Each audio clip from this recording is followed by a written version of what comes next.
Olá! No livro do Apocalipse, é um livro profético, nós vemos que ele é repleto de simbologia, mas também de literalidade. A pergunta é, qual padrão devemos adotar para definir o que é simbólico e o que é literal? Não só no Apocalipse, mas na Bíblia. Essa e muitas outras questões você vai acompanhar agora, pois está no ar, Na Mira da Verdade.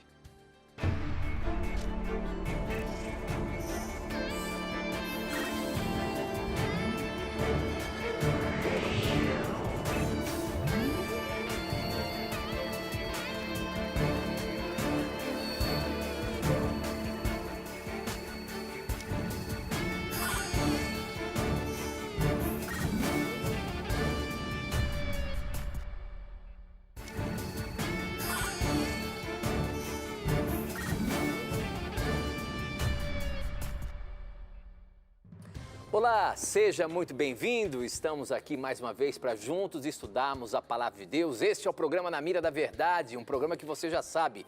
Você pergunta e a Bíblia responde. E quem está na mira para responder baseando-se na Palavra de Deus é ele, professor Leandro Quadros. E aí, professor, tudo bem? Graças a Deus, Tito, tudo bem. Estamos contentes aqui porque podemos mais uma vez estudarmos a Bíblia com os nossos amigos. E esperamos as perguntas de vocês, né? Esperamos que você possa gostar do programa, caso você esteja assistindo pela primeira vez. E você que já é um amigo nosso e que assiste, muito obrigado mais uma vez pelo seu carinho e pela sua audiência.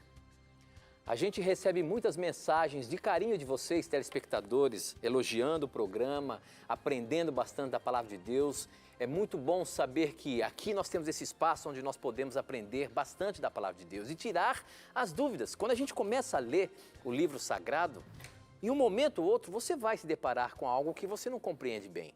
E aqui é o cantinho onde você pode tirar as suas dúvidas. Você manda para cá e ela vai estar na mira da verdade. Essa é a Palavra de Deus, a verdade.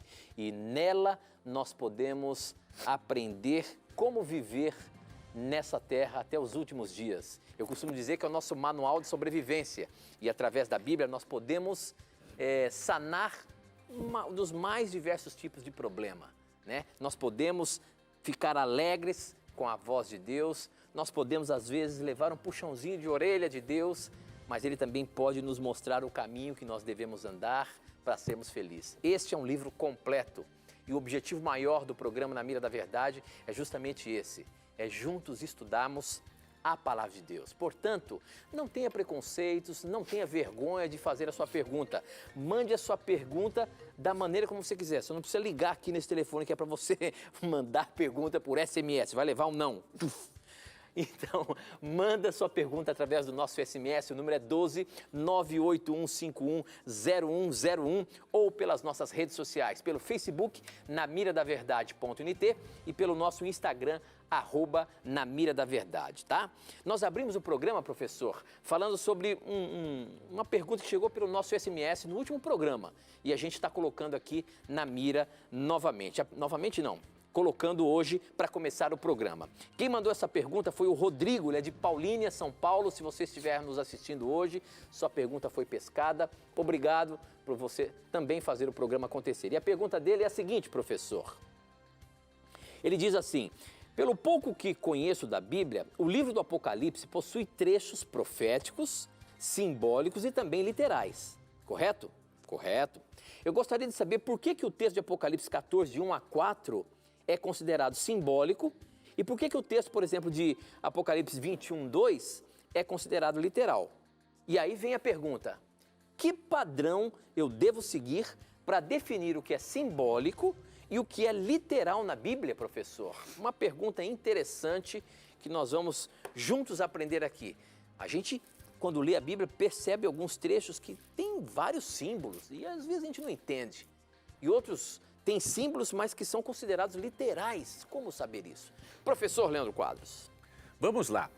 Primeiramente, a Bíblia, querido ouvinte, querido telespectador, ela é o registro histórico das ações de Deus na história humana, não é? O registro das ações de Deus na história humana especialmente através do povo de Israel e através da cruz de Cristo depois da igreja primitiva. Então, como um registro histórico, é óbvio que devemos aceitar o texto bíblico como literal, né? Por exemplo, em 2 Timóteo 3, 15 a 17, Paulo disse para Timóteo que desde a infância ele sabe das sagradas letras que podem torná-lo sábio para a salvação.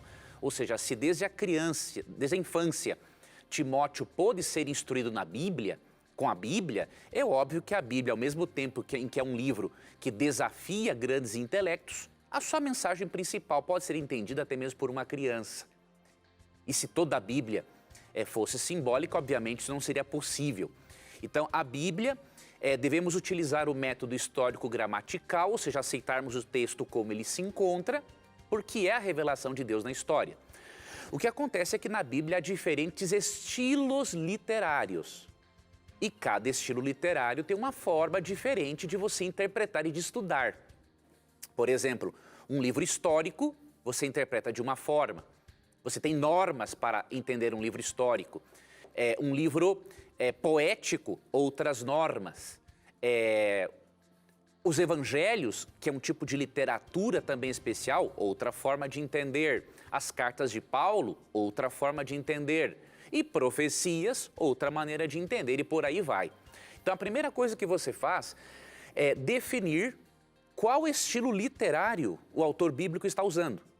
E no caso em que o irmão pergunta, obviamente que o estilo literário aqui, né, é uma profecia, porém apocalíptica, é um escrito apocalíptico. E o que é um escrito apocalíptico? É importante entender isso para interpretar o Apocalipse. É um escrito que fala de eventos finais. Então, um escrito apocalíptico tem o propósito de falar de eventos finais que antecedem o juízo final e a volta de Cristo. Então, você já sabe que um escrito apocalíptico tem esse propósito, falar de eventos finais, que apontam para o futuro. E o fato de o livro do Apocalipse ser simbólico não significa realmente que tudo ali é simbólico e também não significa que ele não possa ser compreendido. Por quê? Veja a introdução a este livro, em Apocalipse 1, 1 a 3. Revelação de Jesus Cristo. Veja, a palavra Apocalipse, do grego apokalipsos, ele significa revelação. Tá? Então, quando você ouve a palavra, ou vê a palavra Apocalipse com a conotação de destruição, né, nos filmes, não é essa conotação que a Bíblia dá, tá, ok? Então, revelação, o Apocalipse de Jesus Cristo, que Deus lhe deu para mostrar aos seus servos as coisas que em breve devem acontecer. E que ele, enviando por intermédio do seu anjo, notificou a seu servo João, o qual atestou a palavra de Deus e o testemunho de Jesus Cristo, quanto a tudo o que viu. Bem-aventurados, ou seja, felizes, aqueles que leem e aqueles que ouvem as palavras da profecia e guardam as coisas nela escritas, pois o tempo está próximo.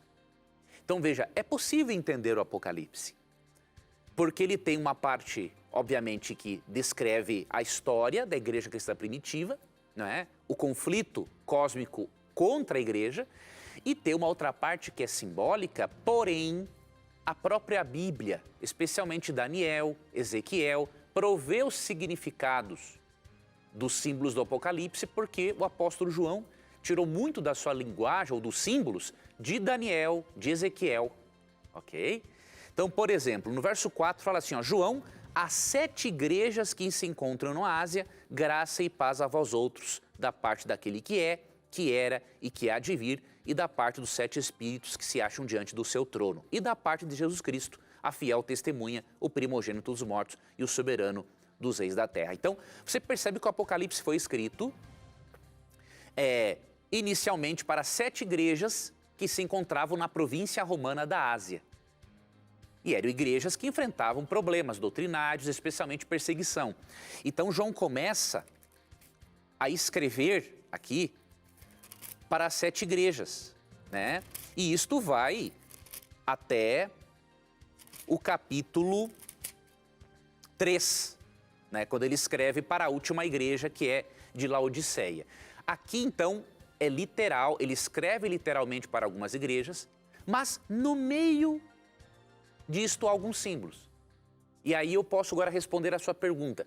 Por que que algum momento, então, é histórico e no outro momento é simbólico. Como definir isso? Veja, uma regra de interpretação bíblica é a seguinte: você deve aceitar a Bíblia como um registro fiel da ação de Deus na história humana, e quando você for interpretá-la, se aquilo que está sendo mencionado não apresenta um absurdo, você tem que aceitar como literal, tá? Porque Deus não lida com o absurdo, ele lida com o sobrenatural. O sobrenatural não é absurdo. Mas a lógica de Deus, mesmo que seja superior à nossa, ela não vai contra a lógica humana necessariamente. Então, por exemplo, Apocalipse 14 fala que 144 mil, que uma característica dos 144 mil é que eles serão virgens e que não se contaminaram com mulheres. Então, isso seria um absurdo aceitar isso como literal. Por quê? Porque a Bíblia não ensina a salvação só de homens e só de homens virgens. A Bíblia ensina a salvação também das mulheres, né? Então, você percebe? O texto, se interpretado literalmente, teria que ser aceito como um absurdo e uma contradição do que a Bíblia ensina.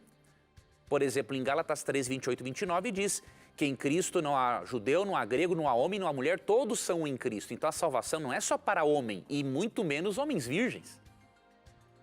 Então você percebe, né, que à luz do próprio contexto, você não pode interpretar Apocalipse 12 como literal, né, porque a interpretação literal traria uma conclusão absurda. Agora, por exemplo, Apocalipse 21, como você mencionou, descreve a cidade santa descendo para a terra. Por que não é um absurdo? Porque a Bíblia ensina que realmente, após a descida da cidade santa, vai se cumprir a promessa de Isaías 5,17, que Deus vai criar um novo céu e uma nova terra. E o próprio texto mostra, no capítulo ali 22 também, que Deus vai fazer a sua morada com o homem. Então isso não é simbólico. A Nova Jerusalém, a cidade santa, desce na terra, Deus faz morada aqui conosco, e ali em 2 Pedro 3, 10 a 13 diz que e aí vai se cumprir, não é, a promessa de novos céus e nova terra. Tá? Então, analise desta forma, analise contextualmente, veja sempre a Bíblia como literal. E quando um texto beirar ou apresentar algo que seja absurdo e que contradiga não só a lógica, mas especialmente o próprio texto bíblico, você tem que ver como simbólico. E aí, sendo simbólico, você vai procurar no próprio livro do Apocalipse, ou no livro de Daniel, ou no livro de Ezequiel, ou em outro livro bíblico, o significado daquele símbolo. Né? O símbolo, ele existe, primeiro porque os leitores originais entendiam esses símbolos, ok? E um outro motivo, de acordo com alguns estudiosos, né, certos trechos foram escritos em símbolos porque, como o Apocalipse também se referia, né, ao Império Romano, que receberia também a punição de Deus, então, para preservar o livro, né, de uma possível destruição, então, o Apocalipse foi escrito por símbolos. Leia, meu irmão, algum livro sobre hermenêutica ou interpretação bíblica, tá? Eu vou te sugerir um, tem vários, mas um é assim, ó, A Interpretação Bíblica, de Roy Zuck, tá? Esse livro é da editora, se eu não me engano, é da Vida Nova. Esse é um livro muito interessante para você já começar a entender que diferentes estilos literários exigem diferentes tipos de interpretação. E você pode também perceber quando algo é simbólico e quando algo é realmente literal. Então, este livro eu creio que pode te ajudar, assim como A Espiral Hermenêutica, de Grant Osborne, também da editora Vida Nova, e tem um outro, Entendes o que lês? É uma pergunta, também da editora Vida Nova, e são dois autores que eu não me recordo agora o nome deles, tá bom? Então eu creio que esse livro vai poder, esses livros, ou algum desses livros, vai lhe ajudar a entender bem as regras de interpretação do texto bíblico.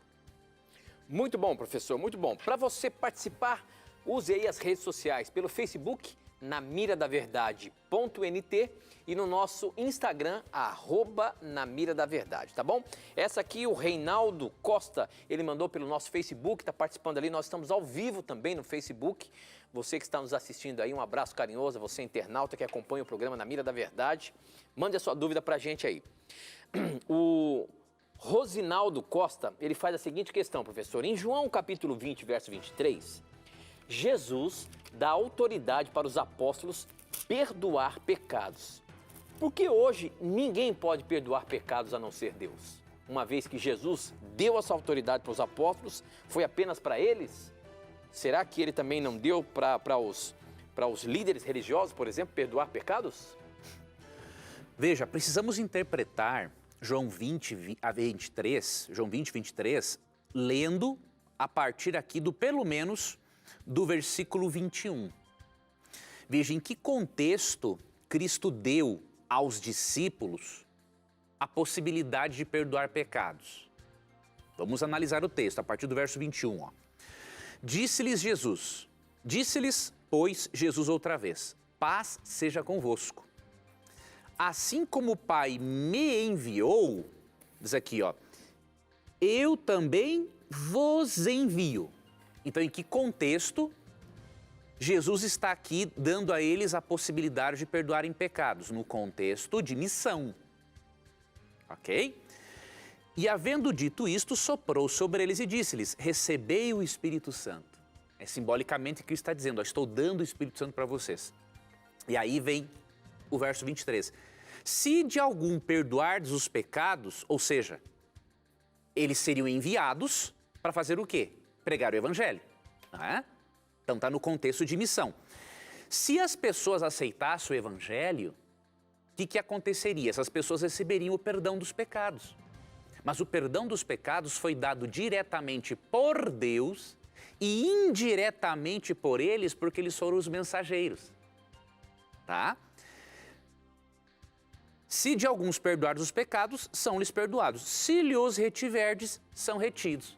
Então, no momento da missão, se alguém rejeitasse o Evangelho, né, diretamente Deus não ia perdoar a pessoa, porque a pessoa não aceitou o plano de Deus e não se arrependeu, e indiretamente eles, diríamos assim, reteriam o perdão para esta pessoa. Tá? Então, isto aqui ocorre até hoje. Diretamente, só Deus pode perdoar. Né? Como diz Daniel 9, verso 9. Diz assim, a ti pertence o perdão, né? Pois nos temos rebelado. Ao Senhor nosso Deus pertence ao perdão, pois nos temos rebelado contra Ele. Então, se o pecado é uma rebelião contra Deus, eu tenho que confessar a Deus, a quem se sente ofendido.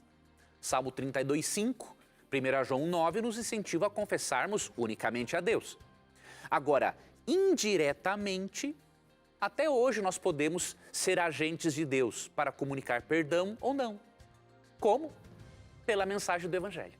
Então é esse que é o contexto. Nós não podemos crer na chamada, na chamada confissão auricular, não é?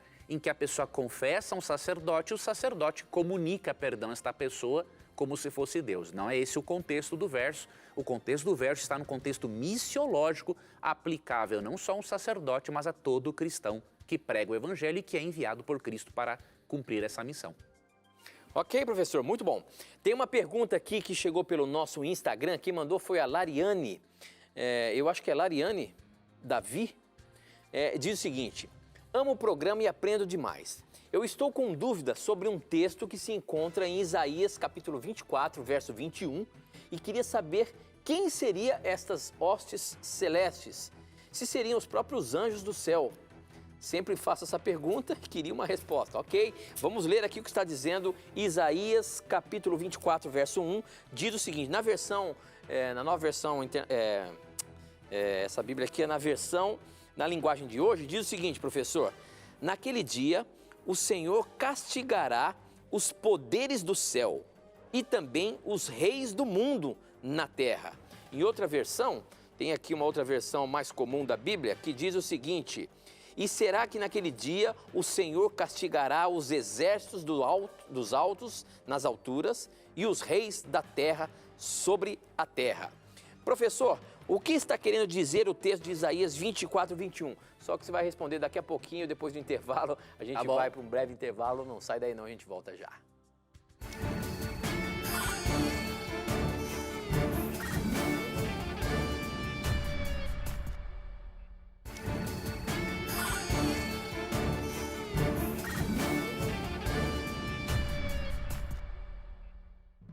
Já estamos de volta e a pergunta que deixamos em aberto aqui é a pergunta do Lariane Davi.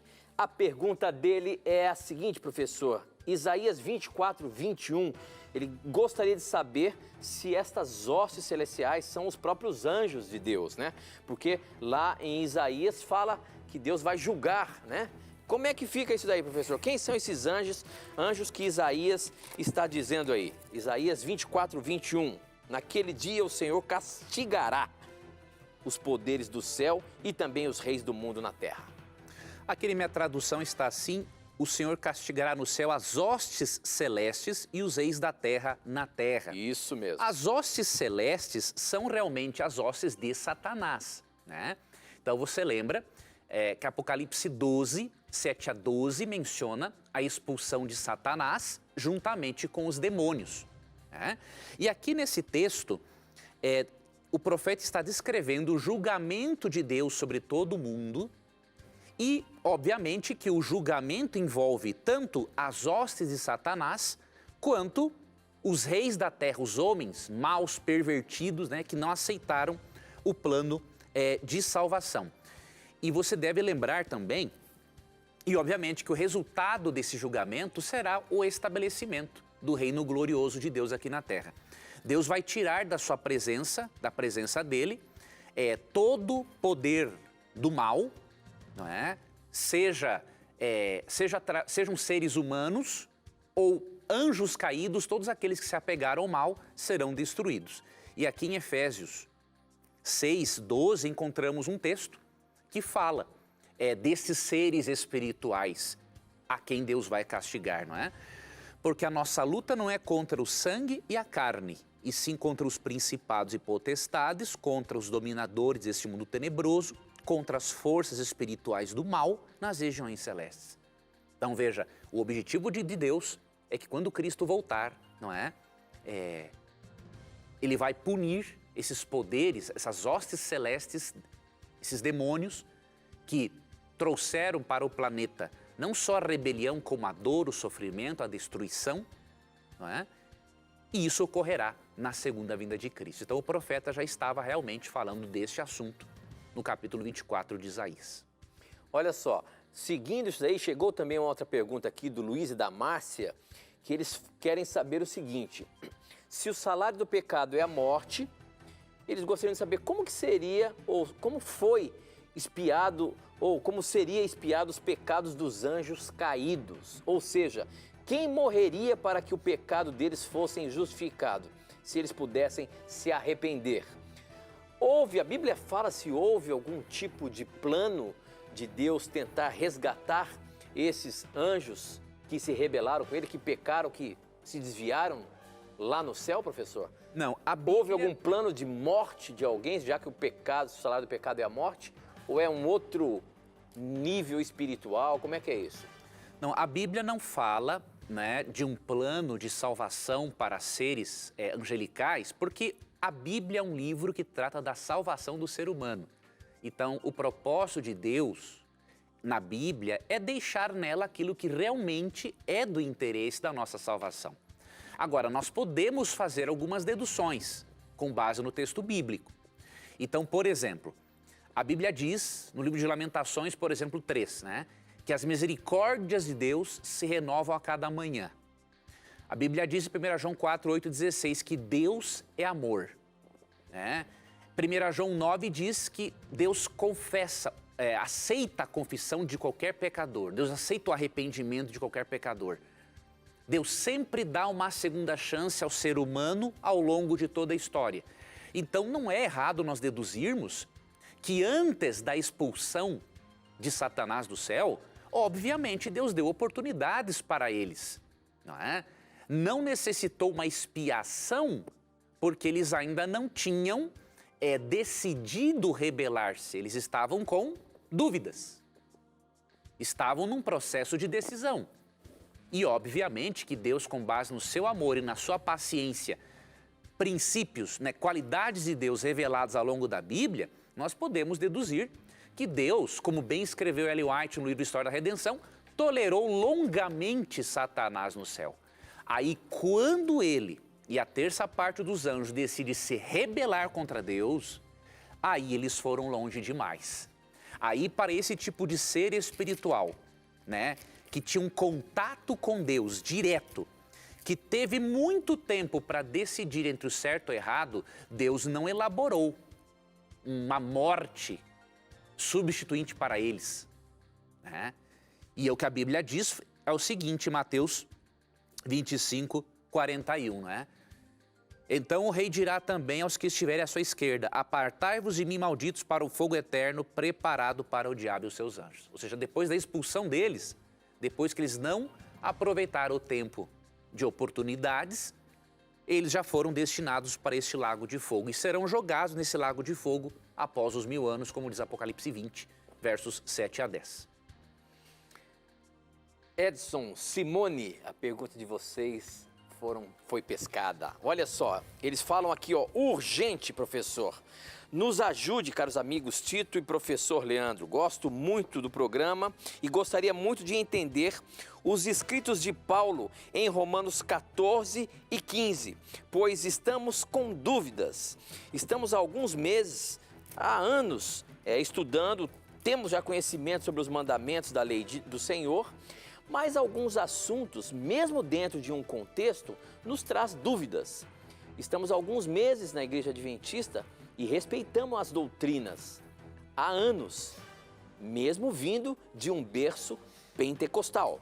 Ele gostaria de entender a questão de Romanos 14 e 15. Romanos 14 e 15, Romanos 14 fala ali sobre os alimentos, aparentemente contrariando Levíticos, e também fala sobre a guarda do sábado, aparentemente contrariando Êxodo 20, professor. Como é que a gente pode dar uma explicação aí para o Edson Gonçalves e a esposa Simone? Eles são de Campinas, obrigado por você estar participando aqui do programa. Eles estão perguntando, Tito, sobre os 2 capítulos ou sobre o capítulo 14, verso 15? Eu acho que é 14, verso 15. Viu? Então tá. Tá é aqui bem assim. Provável que seja isso. Tá aqui, ó. Se por causa de comida o teu irmão se entristece, já não andas segundo o amor fraternal. Por causa da tua comida, não faças perecer aquele a favor de quem Cristo morreu. Então, estes versos e outros versos em Romanos, né, são interpretados da seguinte forma. Bom, se nós não devemos escandalizar os irmãos por causa daquilo que comemos e bebemos, então não vamos fazer questão mais, né, de ensinar a lei levítica, não é? De Levítico 11, em que proíbe, por exemplo, o comer carnes imundas. Mas não é essa a conclusão a qual Paulo quer levar ao leitor, né? E nem foi desta forma que os crentes da Igreja de Roma entenderam o texto. Nós temos que entender esse verso no seu contexto. Aqui em Romanos 14, no versículo 1, fala assim, acolhei ao que é débil na fé, não porém para discutir opiniões. Um crê que tudo pode comer, mas o débil come legumes. O capítulo 8 de 1 Coríntios nos ajuda a entender isso. Veja, haviam pessoas que acreditavam que comer de tudo não tinha problema nenhum, e haviam pessoas débeis na fé que tinham tanto medo de comerem certos alimentos que comiam só legumes. E qual é o contexto disso? Se vocês lerem, amigos, 1 Coríntios 8, foi escrito mais ou menos no mesmo período de Romanos, vocês vão ver que o problema em Romanos 14 é essencialmente o mesmo problema de 1 Coríntios 8. E aí eu vou ler para vocês aqui o versículo 4. 1 Coríntios 8, 4 ajuda a entender também o capítulo 10, verso 25. Que fala ali, né, comei de tudo que se vende no açougue ou no mercado. Então, é o mesmo contexto. 1 Coríntios 8, verso 4 diz assim, no tocante à comida sacrificada a ídolos, sabemos que o ídolo de si mesmo nada é no mundo e que não há senão um só Deus. E aí, versículo 8, não é a comida que nos recomendará a Deus, pois nada perderemos se não comermos e nada ganharemos se comermos. Vede, porém, que essa vossa liberdade não venha de algum modo a ser tropeço para os fracos. Então você percebe, aqui em Romanos 14, 15, ele está pedindo para não fazermos as pessoas tropeçarem por causa da comida. E qual é o tipo de comida mencionada no contexto? Aqui está a questão. Carnes sacrificadas a ídolos. Aqui não há a mínima possibilidade, tanto em 1 Coríntios 8, quanto em Romanos 14, de o apóstolo Paulo estar abolindo a lei de Levítico 11. Até porque quem deu aquela lei foi Deus e ela não tem um aspecto cerimonial, simplesmente. É um aspecto que tem a ver com a saúde. E aquilo que tem a ver com a saúde, né, e com a pureza, de acordo com a Bíblia, tem a ver com o espiritual e com algo que é princípio, que é eterno. Então veja, o contexto são carnes sacrificadas a ídolos. As pessoas tinham tanto medo de comer uma carne que houvesse sido sacrificada num templo pagão, que elas estavam comendo só legumes. E aí Paulo começa a corrigir aquilo, dizer para eles, olha, não fiquem preocupados com isso. Agora, ao mesmo tempo, ele fala, olha, você que acredita que não há nenhum problema em comer uma carne sacrificada a ídolo, também não vai escandalizar o seu irmão que é mais fraco na fé. Ou seja, não coma na frente dele, diríamos assim. E deixe ele com a consciência dele até que com o tempo ele amadureça. Porque, veja, ser fraco na fé não é desculpa para permanecer na ignorância, não é? Alguns dizem assim, nós temos que tolerar os fracos na fé. Temos que tolerar os fracos na fé, mas também temos que instruí-los, porque em Mateus 28:20 Cristo fala, ensinando-os a guardar todas as coisas que vos tenho ensinado. Então, não podemos permitir que uma pessoa continue sendo fraca na fé. Ela tem que se desenvolver, ela tem que aprender, ela tem que amadurecer. É o que Deus quer para todos nós. Agora, o contexto é esse. Então, pense em Romanos 14, essencialmente como sendo o mesmo problema de 1 Coríntios 8, ou seja, carnes sacrificadas a ídolos, e aí vocês vão resolver este problema interpretativo que os está incomodando. Muito bem, professor. Mais uma perguntinha do nosso Instagram aqui. Quem mandou foi o João, e ele diz o seguinte, graça e paz, um dia para Deus é como 1000 anos e 1000 anos como um dia. Está nos livros de Gênesis, Salmos, no livro de 2 Pedro. Como vocês interpretam esses textos? Estão todos falando a mesma coisa. São os milênios do Senhor e não o sábado semanal. Gostaria de ver você interpretando esses textos. Gênesis 2:2, sétimo dia igual 1 milênio, Salmos 94 e 2 Pedro 3:8. Salmos 94 diz o seguinte, diante de ti 1000 anos são como um dia, como o dia de ontem, que já passou, são como uma hora noturna que passa depressa. 2 Pedro 3:8 diz o seguinte, meus queridos amigos, não esqueçam isto, para o Senhor um dia é como 1000 anos e 1000 anos como um dia. E quando ele fala de Gênesis 2:2, professor, ele está falando que Deus terminou a criação do mundo e no sétimo dia descansou. Então dá a entender de que ele está mostrando aqui que a criação foi feita em milênios. É isso mesmo? Como que a gente interpreta esses textos aí?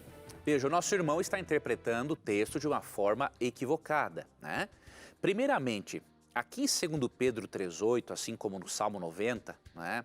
Quando fala assim, para o Senhor um dia é como 1000 anos, né? A conjunção aqui no grego é comparativa. Tá? Ele está comparando, ele não está afirmando. É diferente. Né? Então, ele está comparando um dia a 1000 anos para Deus, porque Deus é eterno. Para ele não faz diferença um dia ou 1000 anos. Tá? Então, você não pode pegar um texto como esse, que tem uma conjunção comparativa para interpretar os dias de Gênesis. Não pode fazer isso. Isso aí é uma distorção total do texto bíblico. É não seguir nenhuma norma de interpretação para o texto. O que você percebe no livro de Gênesis, que os dias da criação são todos literais. E por quê? Não tem lógica em Deus criar um dia, não tem lógica em um dia valer 1000 anos, se Deus estabeleceu o sétimo dia como dia de repouso. Você vai para o 4º mandamento, em Êxodo 28:11, que remete a Gênesis 2:2 e 3, que é o texto que o irmão citou, e lá no verso 11, né? Dá razão para a guarda do sábado, diz assim, porque em 6 dias fez o Senhor o céu, a terra, o mar e as fontes das águas, e ao sétimo dia descansou. Por isso o Senhor abençoou o dia de sábado e o santificou. E nos versos 8 e 9 fala para não fazer nenhum trabalho. Então é óbvio que não pode ser um sétimo milênio, porque não teria necessidade de Deus pedir para o povo guardar. É porque guardar um dia que é simbólico e que não é literal, que não é um dia semanal. Só se Deus tivesse algum problema, né? Você vai para Levítico 23, verso 3, e diz assim, ó, 6 dias trabalhareis, não são 6.000 anos trabalhando, né? Mas o 7º será o sábado do descanso solene, santa convocação. Nenhuma obra fareis, é sábado do Senhor em todas as vossas moradas. Isso é simples de entender. Então, os dias na criação são dias literais de 24 horas. Até porque a palavra dia, yom, na grande maioria das vezes, quando ela é acompanhada de um numeral ordinal, ou seja, houve tarde, manhã, o primeiro dia, o primeiro yom, segundo yom, terceiro yom, quando é acompanhada de um número ordinal, na grande maioria das vezes, esta palavra se refere a um dia de 24 horas. Tá? Então, essa ideia de que cada dia da criação equivale a eras, isso é um absurdo à luz do texto bíblico, não tem lógica isso, né? Seria uma perda de tempo Deus pedir para guardar um sábado semanalmente, se a semana não fosse literal. Muito bom, professor. Não sai daí não, a gente tem que ir para mais um intervalo, a gente volta já já.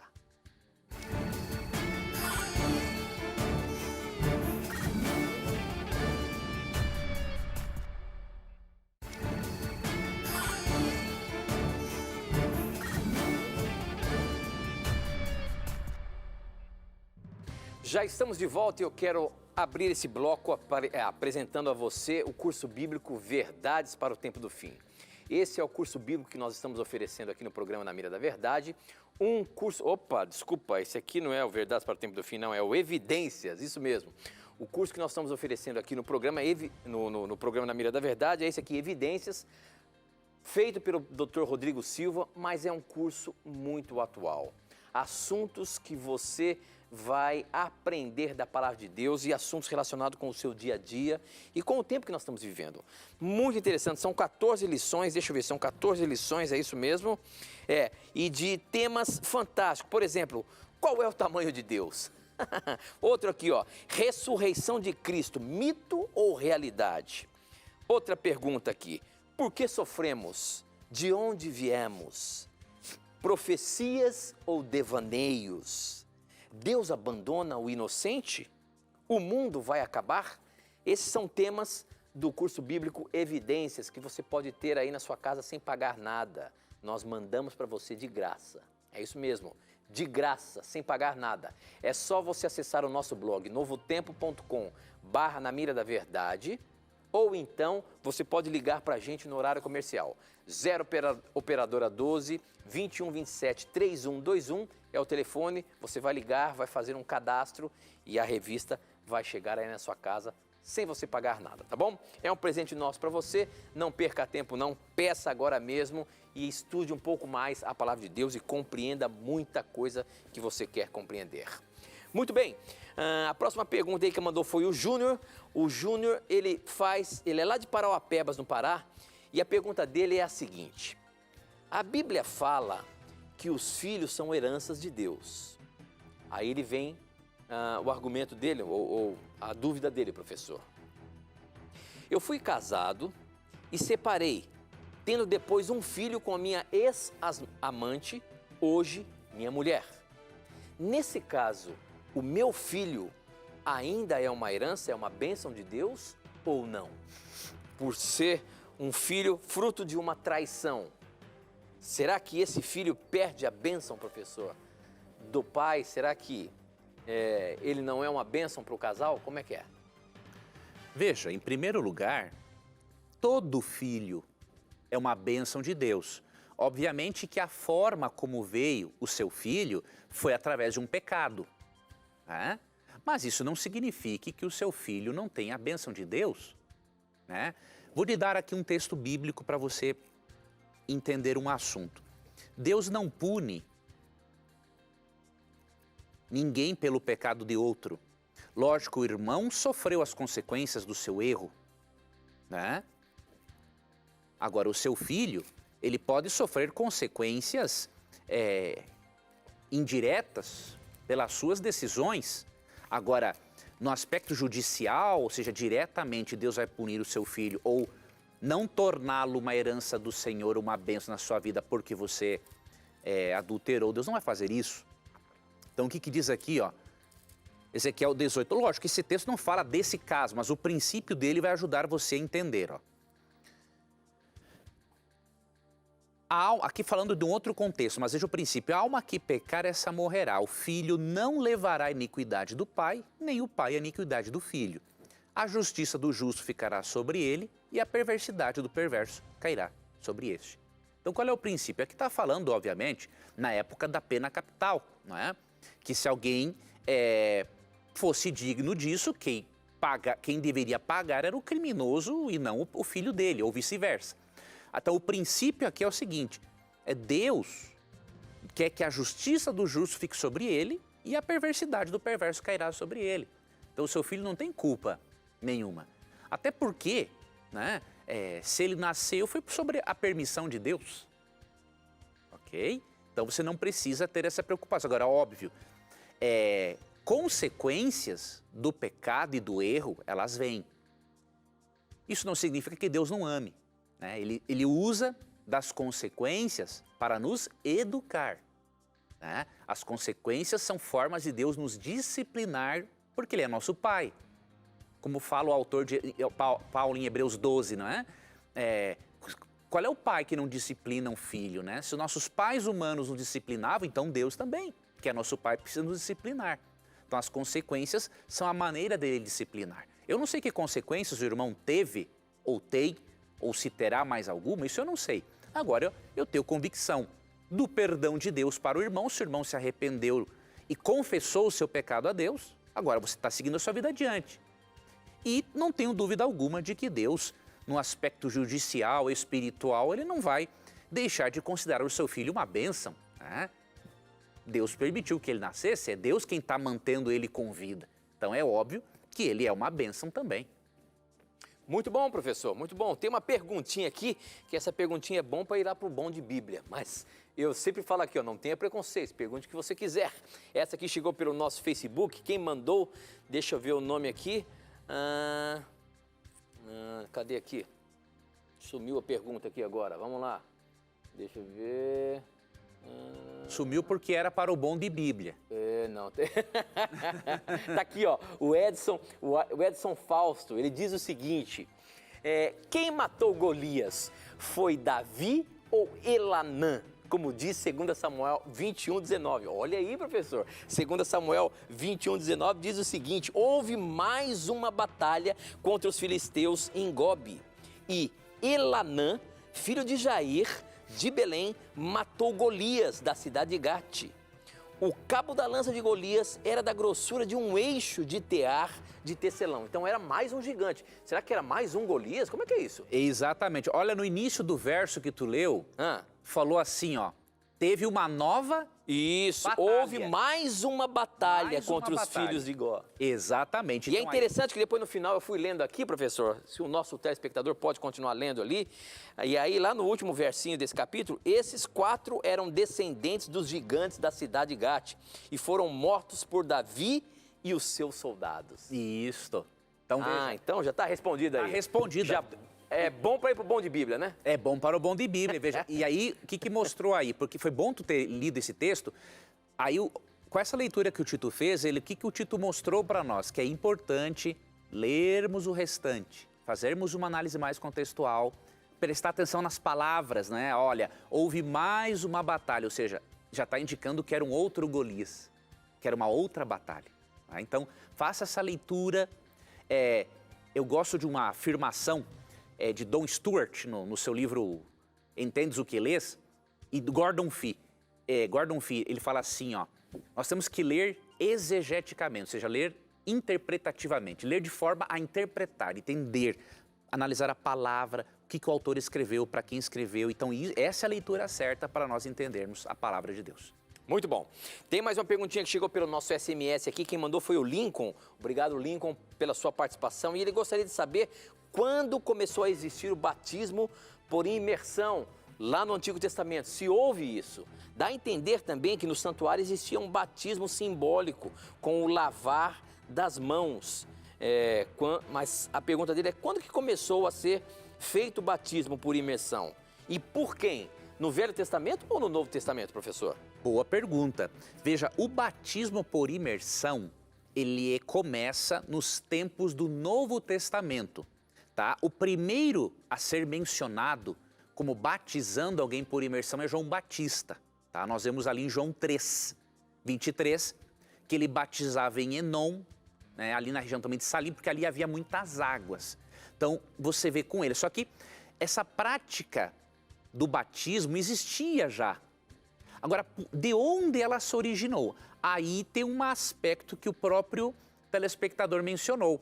Você falou de rituais de purificação no livro de Levítico, pois é bem provável realmente, né, para boa parte dos eruditos, que o batismo por imersão, que na verdade foi ratificado por Deus, ele por inspiração mostrou para João Batista que essa era a forma de o pecador confessar os seus pecados, demonstrar arrependimento e uma morte para a antiga vida, foi baseado realmente nos rituais de purificação do Antigo Testamento. Então aqui Levítico 8, por exemplo, ó, diz assim, ó, verso 6, ó, quando Arão e seus filhos foram consagrados para o sacerdócio, olha o que aconteceu. Ele fez chegar a Arão e a seus filhos e os lavou com água. Isso aqui não ocorreu com todo o povo de Israel. Tá? Não era um batismo por imersão do povo de Israel. Eles expressavam a fé, né, por meio do sacrifício. Agora, você percebe realmente que os rituais de purificação são antigos e que, portanto, é bem provável que o batismo por imersão tenha se originado, né, sob inspiração divina desses rituais aqui do livro de Levíticos. Muito bem, professor. Mais uma perguntinha aqui. Essa chegou também pelo nosso Facebook, o pessoal que está acompanhando a gente pelo Facebook, o José Alberto, e ele pergunta o seguinte. Boa noite, a paz do Senhor Jesus. A minha pergunta é, para ser membro da Igreja Adventista do Sétimo Dia e se batizar, e ser batizado, é preciso crer nos escritos da senhora Ellen White? E aí, professor?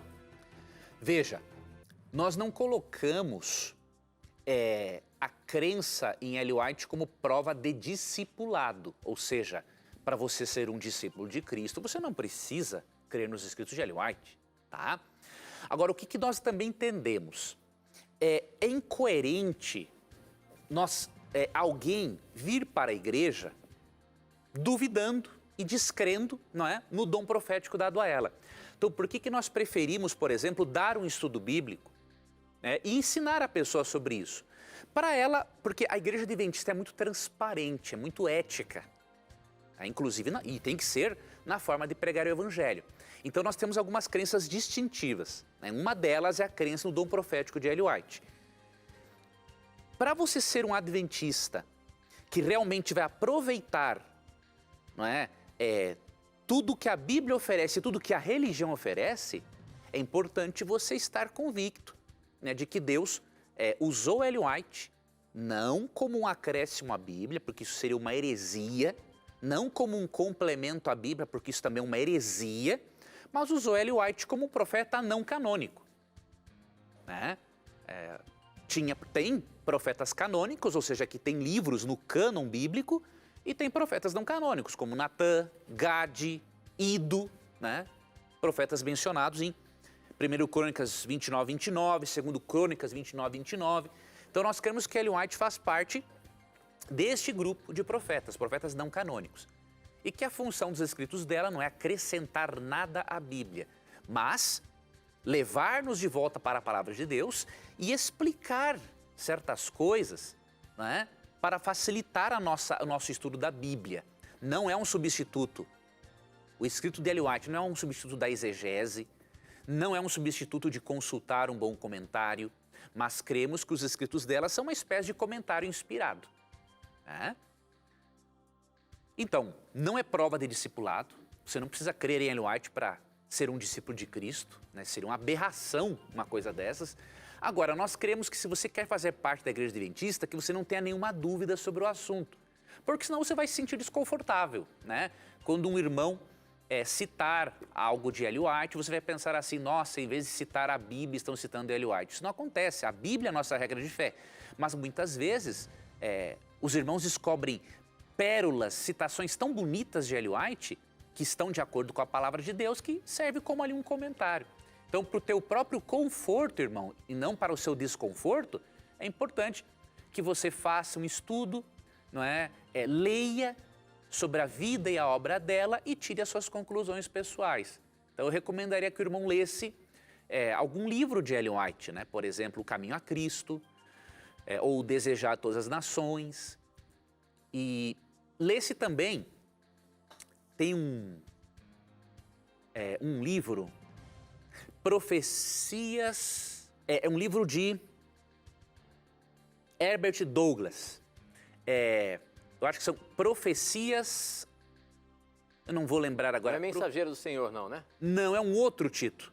Tem o Mensageiro do Senhor, que é um livro também interessante, mas tem assim, acho que é Profecias Alarmantes, uma coisa assim. Eu tenho esses 2 livros lá, agora não estou lembrado do título.